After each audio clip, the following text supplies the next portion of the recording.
출애굽기 14장 13절에서 18절 말씀으로 너희를 위하여 행하시는 구원을 보라, 이런 제목으로 하나님 말씀 선포하겠습니다. 오늘도 오직 예수님입니다. 하나님은 사람을 통해서 일하십니다.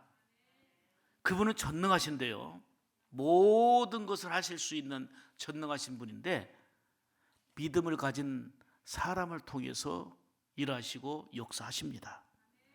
그래서 이 어려운 시대에도 무엇보다 필요한 것은 하나님이 붙들어 쓰시고자 하는 믿음, 이 믿음이 중요합니다. 이게 바로 지난주까지 증거했던 말씀입니다. 지금 우리의 상황을 아무리 둘러보아도 소망이 잘 보이질 않습니다. 그래서 많이 무겁고 힘들고 답답해 합니다.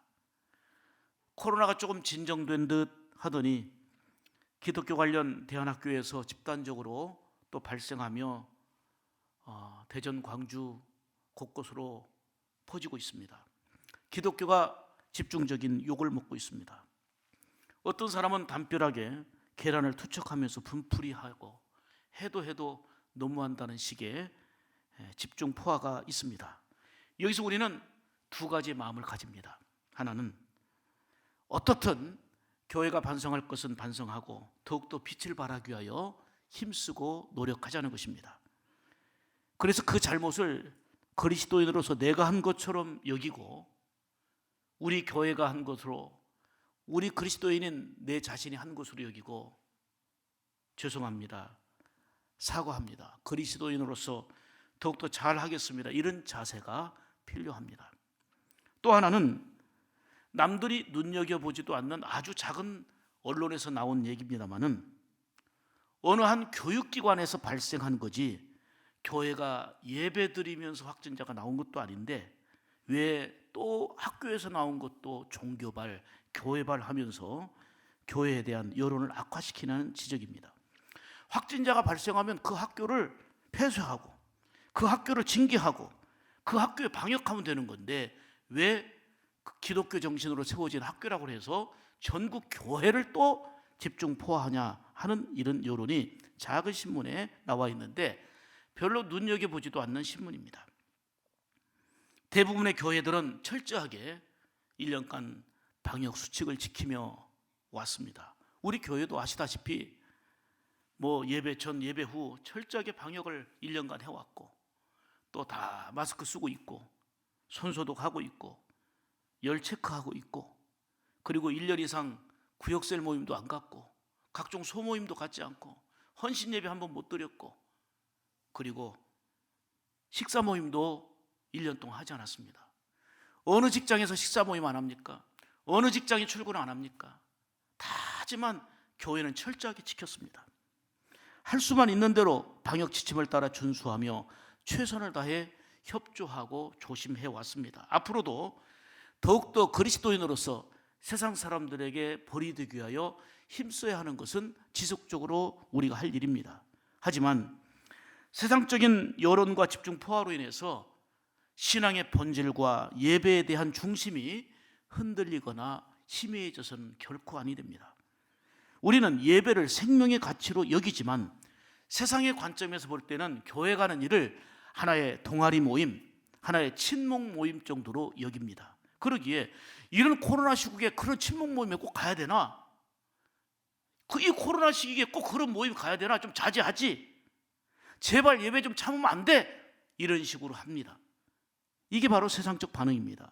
영적인 의미와 생명의 가치와 하나님의 요구하심과 하나님의 살아계심과 이런 거를 전혀 모르기 때문에 하는 얘기 아닙니까? 이렇게 비대면 예배라는 단어가 1년 이상 익숙하게 들려지면서 어느새 작은 교회는 버티다 못해서 그냥 잠깐 문 닫은 게 아니고 아예 3,000개 이상이 문을 닫았습니다. 그 많은 목회자들이 이제 일자리를 찾아서 이제 알바 택시도 하고 다른 직업을 알아보고 있고 이런저런 시급과 이제 알바를 찾아 전전하고 있는 이런 상황에 몸부림치고 있습니다. 2주 전 우리 노회 한 교회도 코로나로 인해서 견디다 못해서 결국은 교회 폐지 신청을 했습니다. 10년 이상을 우리가 섬겨왔던 선교지 모 교회도 결국은 버티다 못해서 작년에 교회를 폐지했습니다. 그래서 이제 무슨 일자리를 찾아서 어떤 일을 하며 먹고 살아야 될지, 이게 당장 현실의 문제가 됐는데 이게 동아리 모임입니까?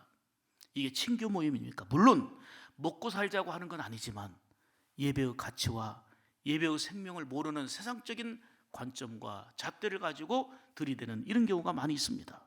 이렇게 총체적으로 어렵고 힘든 상황에서 우리는 조심해야 되고 철저하게 본을 보이는 지혜로움과 더불어서 전능하신 하나님을 구해야 될 줄 믿습니다. 아무리 봐도 이 난리가 나는데도 하나님이 침묵하시는 것 같아요. 너무도 하나님이 잠잠하시는 것 같아요.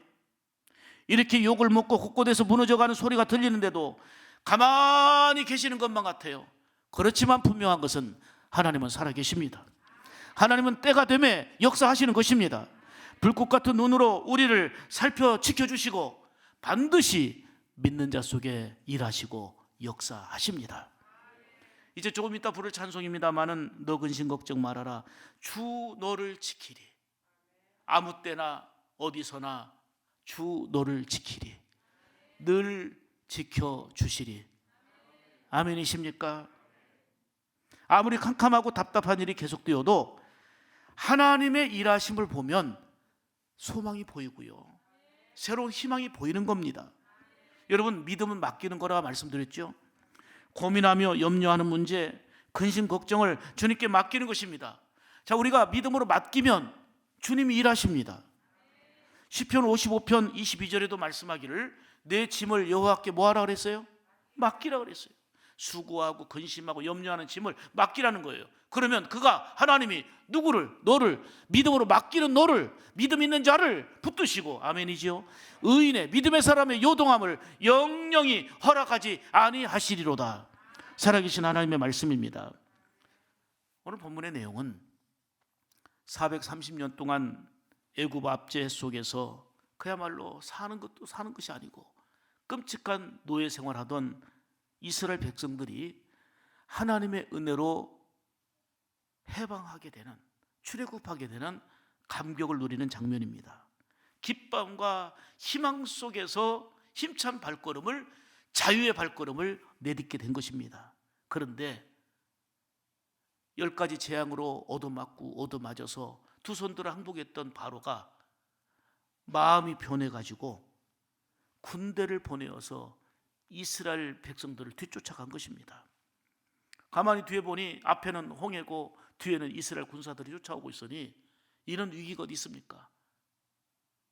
진퇴양난, 앞으로 갈 수도 없고 뒤로 갈 수도 없고 그야말로 위기 중의 위기였습니다. 이렇게 바로의 군대가 출애굽한 이스라엘의 뒤를 쫓아오므로 이스라엘 백성들은 어찌할 줄 몰라서 두려워했고 걱정했고 염려할 수밖에 없는 그런 상황이었습니다. 바로 이러할 때에 모세를 통해서 하나님 주신 말씀이 뭡니까? 두려워하지 말고 너희는 가만히 있어 하나님이 구원을 행하심을 바라보라는 것입니다. 이 위기 상황 속에서 내가 아무것도 손쓸 수 없는 이런 상황 속에서 하나님이 일하신다는 겁니다. 하나님이 역사하신다는 것입니다. 하나님이 도우신다는 것입니다. 이 위기 때에 믿음을 가지고 선포하며 나가는 거, 이게 진정한 그리스도인의 모습 아니겠습니까? 지혜로움 필요하지만 위축되고 세상을 지키기 위해서 신앙을 잃어버리고 세상의 수칙을 지키기 위해서 하나님의 명령을 거역하고 그러면서도 오히려 그게 지혜롭고 처세를 잘하는 건 양 착각하면 나중에 하나님 앞에서 어떻게 할 겁니까? 사랑하는 여러분, 오늘 본문에 말씀합니다. 너희를 위하여 행하시는 구원을 보라. 아멘이지요. 사랑하는 여러분, 바로왕이 출애굽한 이스라엘 백성들의 뒤를 추격하고 쫓아와 괴롭힌 것처럼 이 사건은 옛날 이스라엘 역사만 얘기하기 위해서 성경에 기록된 게 아니에요. 이 말씀을 통해서 우리에게 주는 것은 예수 믿어서 죄에서 해방되고 구원받아 출애굽의 은혜를 누리고 있는 그리스도인들에게 원수 마귀는 계속 뒤쫓아온다는 거예요. 원수 마귀는 어떻게 어떻게든 뒤쫓아와서 하나님의 자녀가 이 땅에서 복되게 살아가는 것을 가만두질 않아요. 그대로 보고 있질 않아요. 어떻게 하든 주님의 품 안에서 흔들리게 하고 빼앗아 가려고 하는 게 바로 원수 마귀의 역할이고 목적 아니겠습니까? 여러분, 마귀 전략이 아무리 그럴듯해 보이고 화려해 보여도요, 그리고 다가와서 그럴듯하게 친절하게 말해 보여도 목적은 딱 하나입니다. 마귀의 목적은 천사를 가장해도 목적은 딱 하나입니다. 믿는 자를 무너뜨리고 파멸에 빠뜨리려는 거, 이게 바로 마귀의 목적입니다. 그리고 예수님 친히 하신 말씀을 보세요. 요한복음 10장 10절 말씀에 도둑이 오는 것은, 마귀가 오는 것은 그 얘기예요. 도둑질하고 죽이고 멸망시키려는 거예요.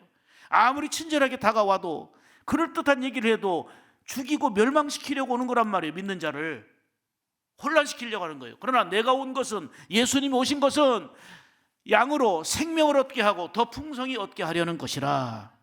아멘입니까? 바로왕은 이스라엘 백성들을 노예로 부리면서 그 큰 건축물들을 다 지어냈습니다. 지금 이집트의 그 유명한 스핑크스, 피라미드 등 그냥 채찍을 가하며 인권을 짓밟고, 그리고 완전히 종으로 부리면서 어찌 이렇게 오늘날과 같이 기계도 없고 그럴 때 정말 불가사의한 이런 건축물들이 그때 지어진 걸 보면 참 기가 막히죠. 얼마나 많은 사람이 이 때문에 희생하고, 이 때문에 죽고, 이 때문에 고생하고 사람다운 삶을 살지 못하는데 이들이 출애굽해버렸단 말이에요. 10가지 재앙 때문에 항복을 했지만 안 되겠는 거예요. 그래서 다시 너무 손실이 크다 여기고 붙잡으려 오려고 군대를 동원해서 뒤쫓아온 것입니다. 이처럼 우리가 예수 안에서 자유를 누리고 기쁨을 누리고 감격을 누리고 살아가는데 악한 사탄 마귀가 가만두질 않아요. 저렇게 기뻐하는 꼴을 못 봐요. 믿음으로 복된 삶을 살아가는 꼴을 못 봐요. 혼란하게 해대고 어지럽게 해대고 결국은 예수님에게서 멀어지게 만들려는 수많은 공격들이 뒤쫓아 온다는 것입니다. 그러나 성경은 말합니다. 두려워하지 말고 마음을 강하게 하고 담대히 하라. 아멘이지요. 그래서 너희를 위하여 행하시는 구원을 보라 말씀하고 있습니다.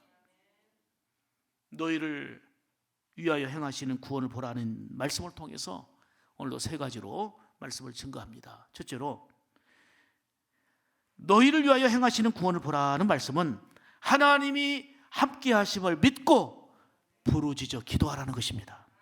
오늘 본문 13절 보겠습니다. 모세가 백성에게 이르되 너희는 두려워하지 말고 가만히 서서. 자, 두려워하지 말라고 하는 상황이 어떤 상황인지 아시죠? 지금 애굽 군사들이 다 쫓아온 거예요. 앞으로 갈 수도 없고 뒤로 갈 수도 없는 이런 총체적인 위기, 이런 상황에서 모세는 얼마나 불안하고 걱정이고 염려입니까? 그런데 두려워하지 말아라. 하나님이 일하신다.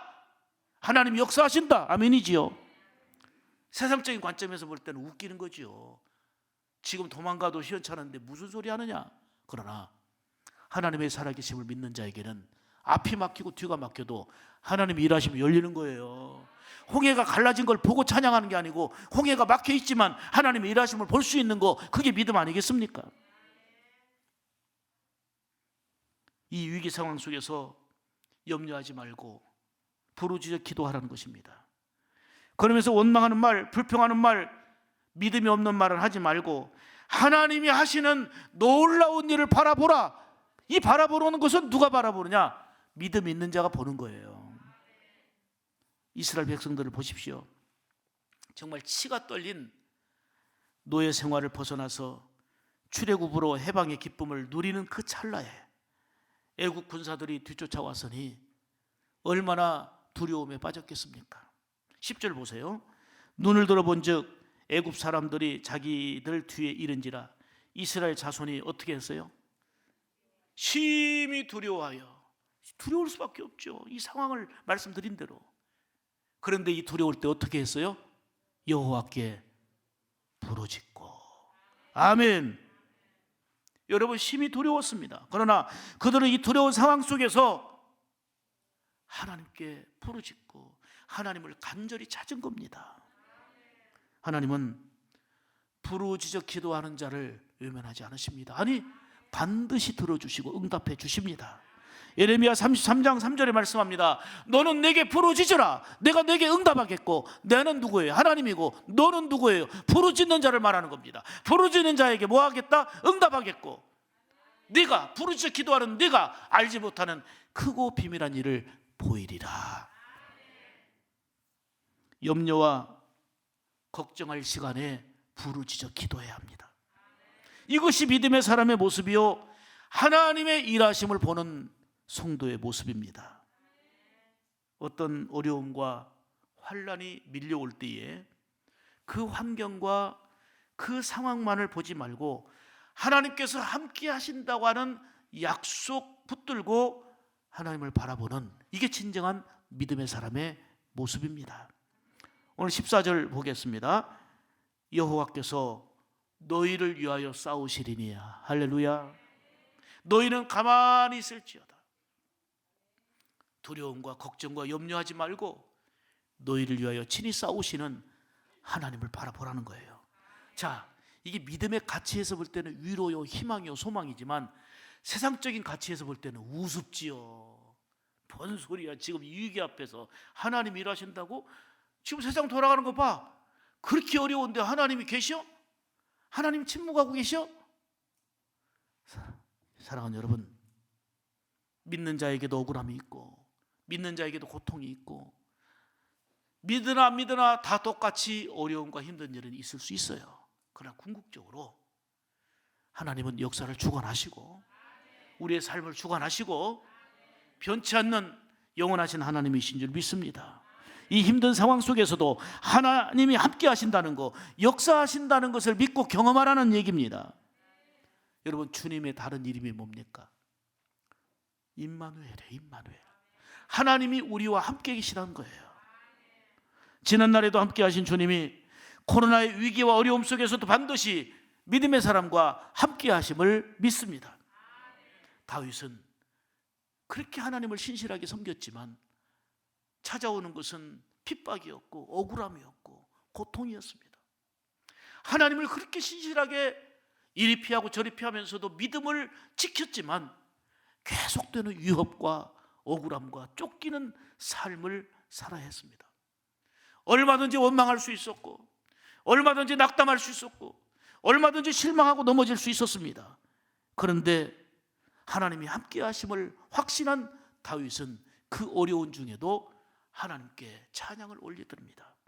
시편 23편 4절 5절에 보면은 원수의 목전에서 상을 차려주시고 내 잔을 넘치게 하실 하나님을 찬양하고 있는 거예요.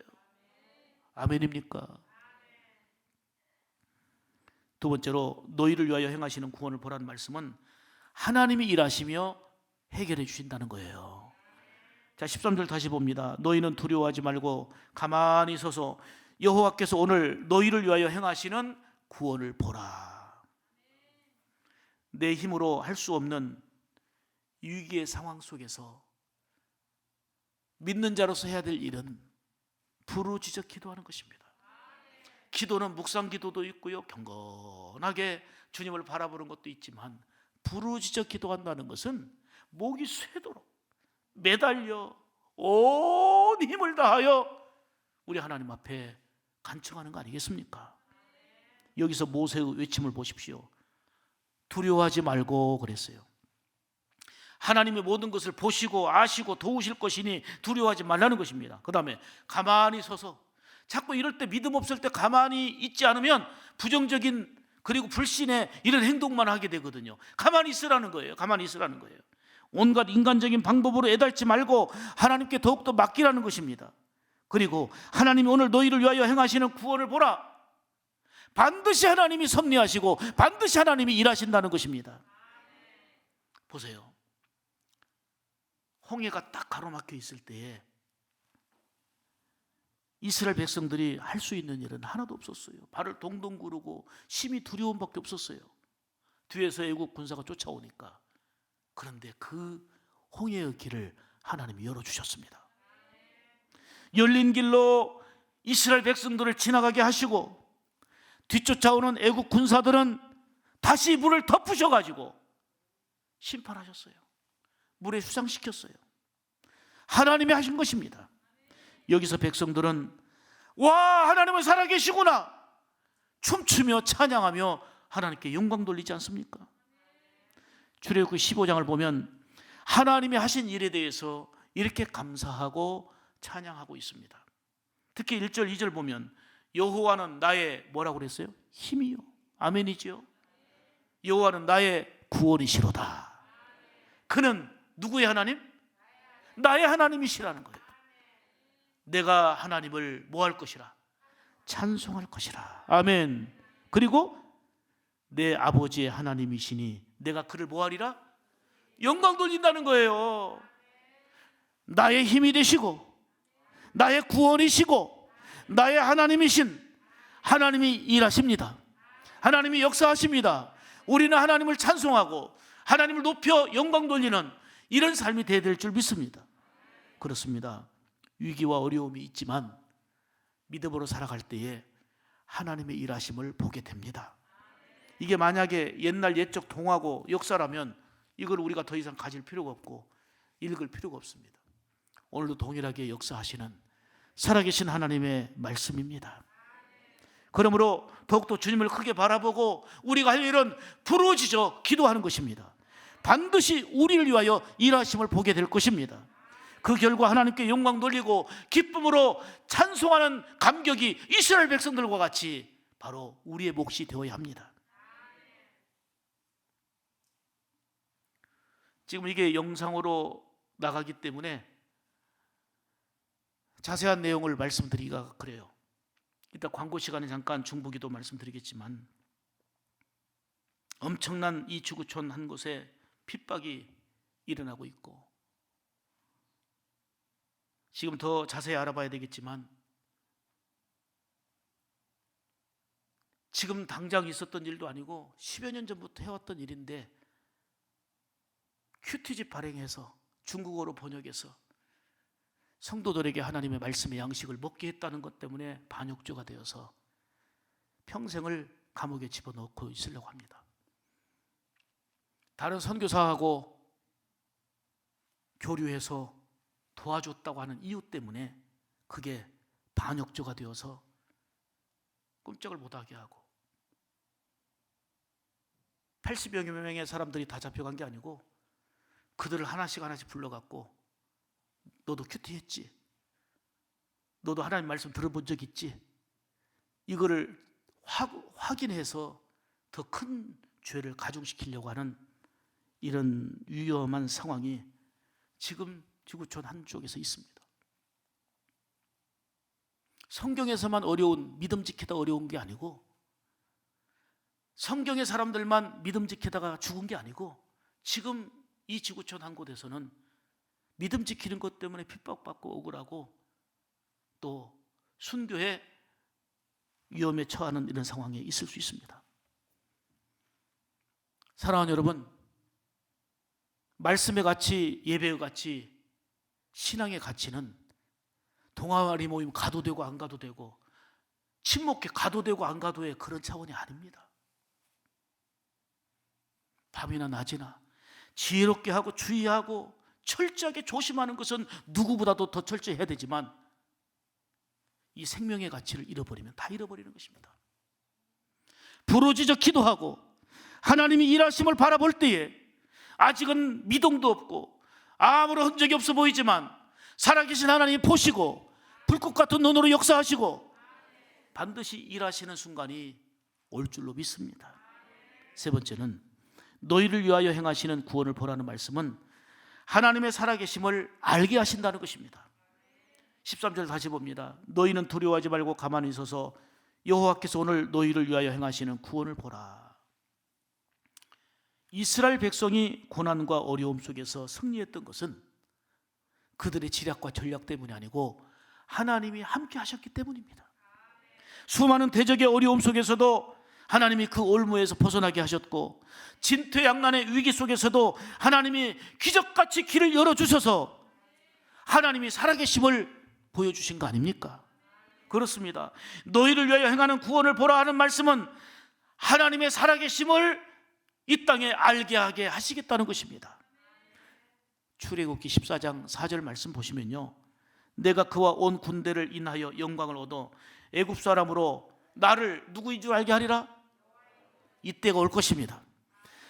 내가 여호와다, 하나님이 살아계시다는 것을 세상에 보여줄 때가 올 것입니다. 애굽 왕 바로는 10가지 재앙으로 만신창이가 되어서 다 두 손을 들어버렸습니다.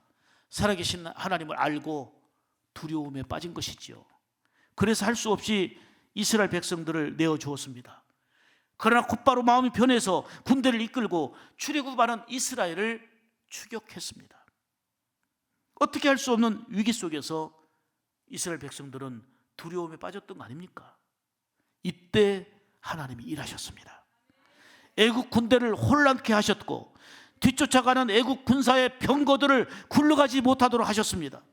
또한 홍해를 육지처럼 내어서 이스라엘 백성들을 무사히 건너가게 하셨고 애굽의 병거와 모든 군인들은 홍해 바다에 수장되게 하셨습니다. 하나님이 하시면 이렇게 됩니다. 하나님께서 이스라엘의 구원을 위하여 애굽 사람들로 하여금 여호와가 하나님이심을 나타내 보여주신 것입니다. 코로나 바이러스가 이렇게 오랫동안 우리를 짓누르고 힘들게 하고 있습니다. 그러나 하나님이 일하시는 순간 홍해가 갈라져서 이스라엘 백성들은 살고 또 그 홍해가 다시 합해져서 그토록 뒤쫓아오던 괴롭히던 애국 군사는 수장된 것처럼 하나님의 일하심과 하나님의 역사하심이 반드시 임할 것입니다. 코로나19로 인해서 한국교회가 많이 흔들리고 더욱더 어려움에 빠질 것 같아도 이런 흔들림 통해서 오히려 교회다운 교회 되게 만드실 겁니다. 이래서 성도들이 많이 떨어지는 것 같고 다 약해지는 것 같지만 어느 순간 어느 상황에서도 변치 않는 믿음을 가진 믿음의 사람을 하나님께서는 원하시는데 이 창조적 소수를 통해서 하나님의 역사는 더욱더 복되게 이루어 갈 것입니다. 그러므로 이 위기 속에서 축복의 기회로 만들기 위하여는 진정한 믿는 자다운 성도로 변화되어서 우리의 삶을 통해서 하나님의 살아계심을, 하나님의 여호와이심을 드러낼 수 있는 이런 사명의 삶을 우리가 살아가야 되는 거 아니겠습니까? 그러므로 여러분 조금 더 참고 믿음으로 기다려야 합니다. 믿음으로 잘 대처하고 극복해 나가야 합니다. 아무리 겨울이 춥고 길게 느껴져도 따뜻한 봄날은 옵니다. 그것이 회복이요 희망입니다. 지금부터 우리 성도들은 어떤 곤란하고 어려운 일이 밀려와도 그것 때문에 흔들리는 게 아니고 더욱더 굳센 믿음으로 주께 부르짖고 의지하시고 바라보시길 바랍니다. 반드시 우리를 위하여 구원을 행하시는 하나님을 보게 될 줄 믿습니다. 너희를 위하여 행하시는 구원을 보라는 말씀을 오늘도 붙잡고 하나님이 함께 하심을 믿고 더욱더 부르짖어 기도하시기를 원합니다. 하나님이 일하시며 해결해 주심을 기대하며 믿음으로 나가시기를 축복합니다. 이러할 때에 하나님의 살아계심을 세상으로 알게 하여 하나님께 영광 돌리고 찬미하는 삶이 바로 우리의 모습이기를 원합니다. 사랑하는 여러분, 이 어려운 시대를 흔들리지 않는 믿음으로 살면서 우리를 위하여 행하시는 하나님의 구원을 보는 우리 샘물가족, 사랑하는 여러분들 다 되시기를 주님의 이름으로 축복합니다. 기도하겠습니다. 사랑이 무한하신